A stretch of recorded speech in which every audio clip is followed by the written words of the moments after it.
నమస్తే, నేను Keshav. Welcome to Suman TV. Andhra Pradesh రాజకీయాలు ఇప్పుడు వేడి మీద ఉన్నటువంటి పరిస్థితి. ఇలాంటి పరిస్థితుల్లో ఒక సినిమా వచ్చింది. అది ఆంధ్రప్రదేశ్ రాజకీయాలనే టార్గెట్ చేస్తూ వచ్చినటువంటి సినిమా. 2019 ఎలక్షన్స్ ముందర యాత్ర అనేటువంటి సినిమా ఒక సంచలనమైంది. ఇప్పుడు అదే తరహాలో యాత్ర 2 దానికి సీక్వెల్గా వచ్చేటువంటి సినిమా రిలీజ్ అయింది. ప్రధానంగా ఆంధ్రప్రదేశ్ విభజన తర్వాత వైఎస్ రాజశేఖర రెడ్డి మరణం ముందర జరిగినటువంటి పరిణామాలు, విభజన తర్వాత జరిగినటువంటి ఎన్నికలు, జగన్మోహన్ రెడ్డి పాదయాత్ర, ఈ అంశాలన్నీ కూడా ఈ సినిమాలో చర్చించినటువంటి పరిస్థితి. ఈ సినిమా అసలు ఎలా ఉంది, ఎవరిని టార్గెట్ చేశారు, ఎవరిని ఆకట్టుకున్నారు, అలానే సినిమాలో మెప్పించేటువంటి అంశాలు ఏంటి, ఈ అంశాలపైన విశ్లేషణ చూద్దాం. సిఎంఆర్ ఫ్యామిలీ మాల్ ఇప్పుడు మన KPHBలో ఫిబ్రవరి 10వ తేదీన ప్రముఖ నటి శ్రీలీల గారిచే ఘన ప్రారంభం. మనతో పాటు సీనియర్ జర్నలిస్ట్, ఫిలిం క్రిటిక్ ప్రభు గారు ఉన్నారు. ప్రభు గారు నమస్కారం. నమస్తే.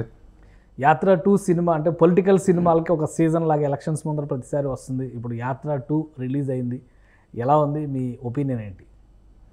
యాక్చువల్గా ఈ పొలిటికల్ సినిమాలు వస్తున్నప్పుడు ఏదో ఒక ఏకపక్షంగా ఒక పార్టీకి మాత్రమే, ఒక వర్గానికి మాత్రమే కొమ్ము కాసే లాంటి సినిమాలే వస్తుంటాయి. ఒక తెలుగుదేశం పార్టీ, తెలుగుదేశం అభిమానులు కనుక, తెలుగుదేశం పక్షం వాళ్ళు కనుక తీస్తే వీళ్ళ మీద దుమ్మెత్తిపోయటం, లేకపోతే ఇక వైఎస్ఆర్సీపీ వాళ్ళు తీస్తే వాళ్ళ మీద దుమ్మెత్తిపోయటం లాంటిది ఉంటుంది. కానీ ఈ సినిమా వరకు ఏంటంటే ఆ దుమ్మెత్తి పోసుకోవటం, లేకపోతే తీవ్రస్థాయి విమర్శలు చేసుకోవటం, ఒకళ్ళనొకళ్ళు ఆక్షేపించుకోవటం లాంటిది కాకుండా ఈ సినిమాలో ఒక నీట్ ప్రజెంటేషన్ అనేది ఉంది. యాత్ర 2 అనేటువంటిది ఒక ఎన్లైటెడ్గా పిక్చరైజేషన్ పాయింట్ ఆఫ్ వ్యూలో కొన్ని క్యారెక్టర్స్ డిజైన్ చేసుకున్నటువంటి విధానంలో కానీ ఒక డీసెన్సీ కనిపిస్తుంది. ఏదో రాజకీయపరమైనటువంటి సభల్లో మాట్లాడుకునే భాష కానీ, తిట్టుకునే తిట్లు కానీ అలాంటి వాతావరణం ఎక్కడ ఒక రచ్చేడు వాతావరణం అన్నట్టు కనిపిస్తుంది. రాజకీయాలు ఉంటే బాగుండు అనిపించేలా తీశారు. అది ఒక విమర్శ అయినా, ప్రతి విమర్శ అయినా, ఏదైనా సరే రాజకీయాల ప్రత్యర్థులైన ఎత్తుగడలైనా ఏవైనా సరే ఒక డీసెంట్ వేలో ప్రజెంట్ చేయడం అనేటువంటి దాన్ని అప్రిషియేట్ చేయాల్సిన అవసరం ఉంది. ఆ పాయింట్ ఆఫ్ వ్యూలో సినిమా చాలా నీట్గా 1 కూడా దాదాపు అలాంటి స్టైల్ ఆఫ్ ప్రజెంటేషన్తోనే మమ్ముట్టి లీడ్ రోల్లో వచ్చినటువంటి సినిమా, మంచి టాక్ వచ్చింది సినిమా. ఇప్పుడు అలా కంపేర్ చేసి చూసినప్పుడు యాత్ర 2 కూడా ఆ లెవెల్ ప్రమాణాలు, ఆ లెవెల్ డీసెన్సీ మెయింటైన్ చేశారా? 100%. యాత్ర 2లో కంటే కూడా యాత్ర 2లో మేకింగ్ వాల్యూస్ ఇంకా బాగున్నాయి, ప్రజెంటేషన్ వాల్యూస్ ఇంకా చాలా నీట్గా ఉన్నాయి. తీసుకున్నటువంటి కంటెంట్ని ఎంత నీట్గా ప్రజెంట్ చేయొచ్చు, ఎంత హుందాగా ప్రజెంట్ చేయొచ్చు అనేటువంటి విషయంలో మాత్రం చాలా చాలా గొప్ప ప్రజెంటేషన్ ఇచ్చారు డైరెక్టర్ మహివి రాఘవ్. ఆ పాయింట్ ఆఫ్ వ్యూలో we have to appreciate him. ఏంటి అసలు ఇతివృత్తం ఏంటి? ఎందుకంటే యాత్ర అనగానే అందరూ రాజశేఖర రెడ్డి గారు పాదయాత్ర మీద ఫోకస్ చేసి తీశారు అన్నారు. సో అక్కడ వరకు అది ఎస్టాబ్లిష్ అయింది. యాత్ర 2 ఏంటి ఎలిమెంట్స్ ఏమేమి తీసుకున్నారు? యాత్ర అంటే రాజశేఖర రెడ్డి గారు చేసిన యాత్ర, పాదయాత్ర అనేటువంటిది యాత్ర 1.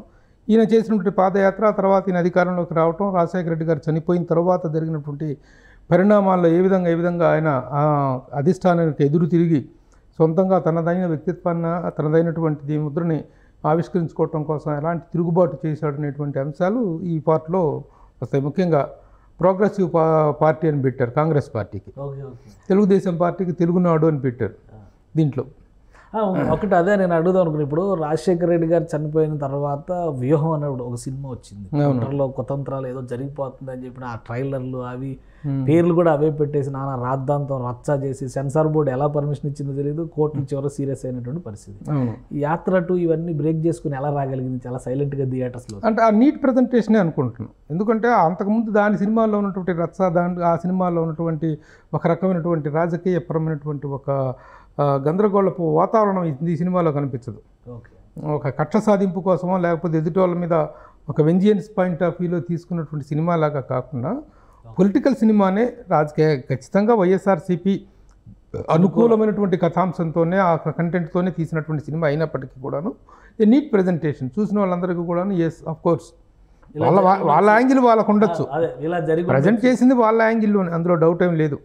వైఎస్ఆర్సీపీని పూర్తి స్థాయిలో సమర్థిస్తూ, జగన్ని క్యారెక్టరైజేషన్ని ఎలివేట్ చేస్తూ తీసినటువంటి కంటెంట్ అయినప్పటికీ కూడాను ఆ నీట్నెస్ కారణంగా, ప్రజెంటేషన్ వాల్యూస్ కారణంగా ఒక మంచి సినిమా చూసిన ఫీలింగ్ కలుగుతుంది. ఎందుకంటే ఇంకోటి, ఈ సినిమాలో కొన్ని డైలాగ్స్ ఆల్రెడీ వచ్చినాయి. ట్రైలర్లో వచ్చిన డైలాగ్స్, కొంత దుమారం రేపినటువంటి డైలాగ్స్, జగన్మోహన్ రెడ్డి గారి క్యారెక్టర్ని రిజంబుల్ అయినటువంటి క్యారెక్టర్ ఇందులో ఒకటి ఉంది.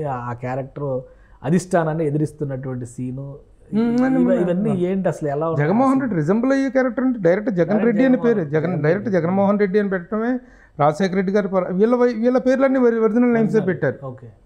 వీళ్ళ పేర్లన్నీ ఒరిజినల్, అవతలవన్నీ కూడా కల్పిత అవతలవన్నీ కూడాను పాత్రలకు వేరే ఫిక్షనల్ నేమ్స్ పెట్టడం జరిగింది.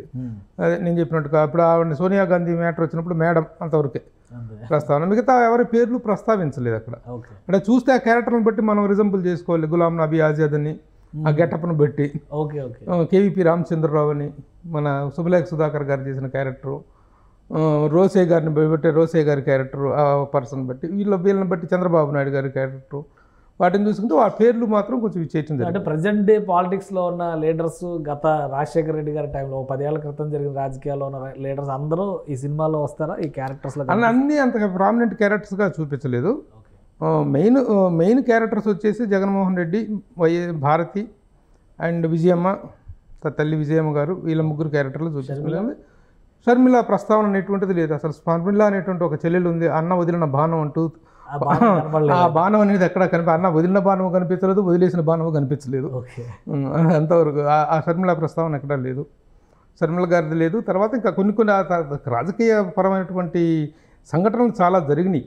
ఓకే చాలా రాజశేఖర రెడ్డి గారు మరణం తర్వాత జగన్మోహన్ రెడ్డి గారి ప్రస్థానం మొదలు కావడం, అంటే సినిమా టేక్ ఆఫ్ వచ్చేసి రాజశేఖర రెడ్డి గారే ఉంటారు. 1 గంట 20 నిమిషాల సేపు ఆ మమ్ముటి క్యారెక్టరు, రాజశేఖర రెడ్డి గారి క్యారెక్టరు, ఆ క్యారెక్టర్ ఏ విధంగా ప్రజలకు చేరువైంది, ప్రజల అభిమానాన్ని ఏ విధంగా సొరగొందనేటువంటి టాపిక్స్ని, వాటిని అంశాలని చాలా చాలా హృదయంగా తీశారు.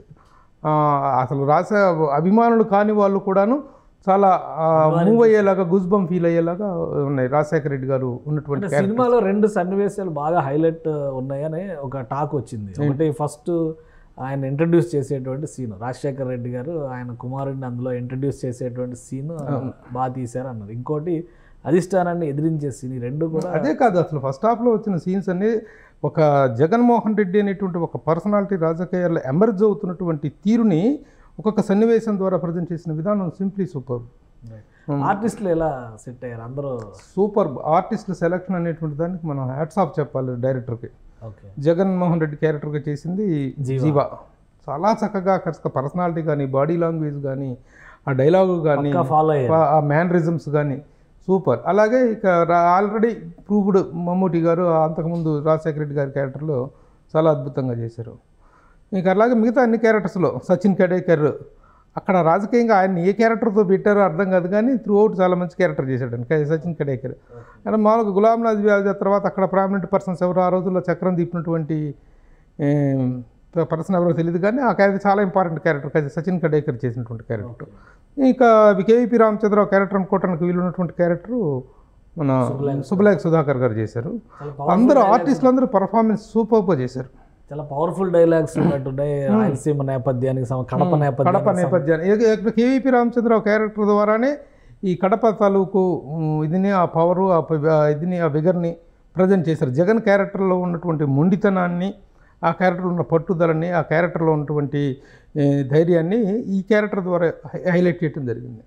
ఇంకోటి సినిమా యాత్ర అంటే ప్రజాప్రస్థానం తర్వాత 2019లో అధికారం రావడం, ఇక్కడ వరకు కంటిన్యూ అవుతుందా కదా? 2019లో అధికారం రావటం, తను చివరి దాకా వచ్చేసి లాస్ట్ సీన్లో వచ్చేసేసి ఆ జీవా ప్లేస్లో జగన్మోహన్ రెడ్డి అధికారం అక్కడ ప్రమాణ స్వీకారం చేయటం దాకా జరుగుతుంది. అది కథా వస్తువు, కథా కాల పరిమితి. అది ఏంటంటే రాజశేఖర రెడ్డి గారు చనిపోయిన తర్వాత ఆ చనిపోయిన సన్నివేశాన్ని కూడా సాధ్యమైనంత వరకు ఎక్కువగా లాగలేదు. ఆ నల్లమల అడవుల్లో అది జరగటం, యాక్సిడెంట్ జరిగిందని చెప్పడం, చనిపోయాడనేటువంటి రియాక్షన్స్ చూపించడం, ఆ తర్వాత జరిగిన పరిణామాలని చక్కగా నీట్గా ఆర్డర్ తీసుకుని రావడం జరిగింది. ఇప్పుడు ఆంధ్రప్రదేశ్ రాజకీయాల్లో ప్రధానమైనటువంటి పాత్రధారి, సరే జగన్మోహన్ రెడ్డి గారి లీడ్ రోలు, హీరో స్టోరీ కాబట్టి ఆయన ఎలిమెంట్ ఓకే. మిగతా 2 ప్రధానమైనటువంటి క్యారెక్టర్ రాజకీయంగా ఉన్నాయి, చంద్రబాబు నాయుడు గారు అలానే పవన్ కళ్యాణ్ గారు. ఆ వ్యూహం సినిమా ఆగిపోవడానికి కూడా రీజన్ ఆ క్యారెక్టర్స్ మీద వేసినటువంటి డైలాగ్స్. ఈ సినిమాలో చంద్రబాబు నాయుడు గారి క్యారెక్టర్ కానీ, లోకేష్ గారి క్యారెక్టర్ కానీ, పవన్ కళ్యాణ్ గారి క్యారెక్టర్ కానీ ఇవి ఎలా ఉన్నాయి? చంద్రబాబు నాయుడు క్యారెక్టర్ మాత్రమే ఉంది. చంద్రబాబు నాయుడు గారి క్యారెక్టర్ ఒకటే తప్ప ఇక మిగతా లోకేష్ క్యారెక్టర్, మిగతా వాళ్ళందరినీ సన్నిహితులుగా చూపించారు తప్ప ఎవరు క్యారెక్టర్ ఏంటనేటువంటిది చెప్పగలిగిన పరిస్థితి లేదు, స్పెసిఫికేషన్స్ లేవు. ఆయన చంద్రబాబు నాయుడు గారి క్యారెక్టర్ మాత్రం త్రూ అవుట్ ఉంటుంది. అలాగే లోకేష్ ప్రస్తావన ఎక్కడ ఉంటుంది, లోకేష్తో అక్కడ సోఫాలో కూర్చొని ఉన్నట్టుగా అతనే లోకేష్ అని అనుకునే స్థాయిలో, అంతే తప్ప లోకేష్ ప్రస్తావన ఎక్కడా లేదు. ఇక పవన్ కళ్యాణ్ ప్రస్తావన అయితే అసలు లేనే లేదు. ఓకే, పవన్ కళ్యాణ్ అంటే ఇప్పుడు ఉన్న రాజకీయాల్లో మరి మూడో ప్రధానమైనటువంటి పార్టీ అది. 2014లో గెలవడానికి తెలుగుదేశం పార్టీ అధికారంలో రావడానికి కూడా జనసేన పాత్ర చాలా ముఖ్యమైనటువంటి పాత్ర. కానీ ఆ పాత్రకి ఇందులో పాత్ర లేకుండా చేశారు. అసలు పాత్ర అనేది లేదు.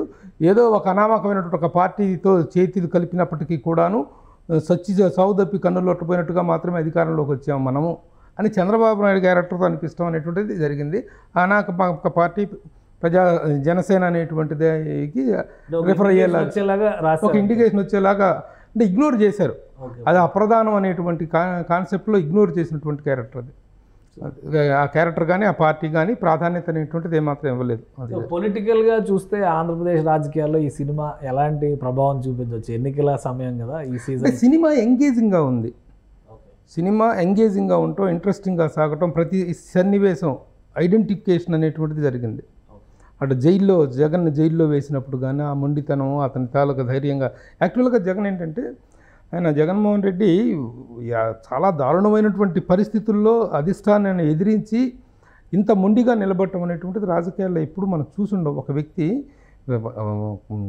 మన ఇండియన్ పాలిటిక్స్లో కాంగ్రెస్ పార్టీ అధిష్టానం అనేటువంటిది ముఖ్యమంత్రులను ఏ విధంగా మార్చడం కానీ, ఏ రాష్ట్రాల్లో అధికారంలో ఉన్న ప్రతి దగ్గర నుంచి సెంట్రల్ దగ్గర నుంచి కాలింగ్ బెల్ నొక్కినటువంటి పద్ధతిలోనే ప్రజాస్వామ్య వ్యవస్థ కానీ పరిపాలన అనేటువంటిది సాగింది.